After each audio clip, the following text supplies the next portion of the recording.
On vous montre souvent la vie en camping-car avec de belles images, de beaux paysages. Mais derrière tout ça, c'est comment la vraie vie? Eh bien, vivre en camping-car, ça demande une vraie organisation. Notre maison bouge souvent, donc il faut prévoir les arrêts, les vidanges, les pleins d'eau, les courses, le ménage et les lessives. Bref, il faut optimiser tout ça. Et en même temps, garder du temps pour mon activité d'accompagnement à distance. Et bien aussi du temps pour nous deux. Et puis bien sûr, chaque chose a sa place. Sinon, en fait, ça devient vite le bazar. En ce moment, nous sommes sur la Touraine et vouloir se garer pour visiter la famille et les amis, eh bien, c'est plutôt compliqué. Déplacer sa maison et stationner avec un minimum de sécurité, eh bien, c'est pas toujours facile. Alors, les tâches du quotidien, les courses, la cuisine, le ménage, eh ben, ça disparaît pas en voyage. Et bien au contraire, il faut s'organiser à deux, se répartir.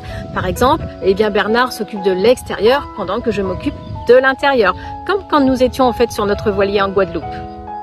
La vie à deux, eh bien oui, on est ensemble presque tout le temps, dans un petit espace. Donc ça demande eh bien, de la communication, de la patience et aussi de savoir prendre des moments pour soi. Pendant que je me concentre sur mon travail, Bernard gère autre chose comme la route, les rendez-vous, l'entretien. Et puis, travailler en camping-car, il faut trouver son rythme, c'est pas si simple.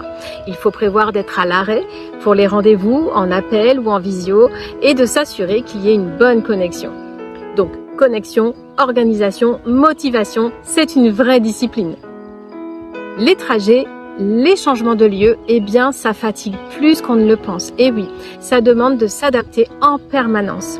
Alors oui, se poser quelques jours au même endroit, eh bien, ça permet de se stabiliser et de retrouver de l'énergie. Et puis, bon, il y a les imprévus aussi, la météo, tout ce qui est côté technique, l'organisation. Bref, malgré tout ça, la vie en camping-car, c'est une liberté incroyable, à condition de trouver son équilibre et surtout d'apprendre à s'écouter.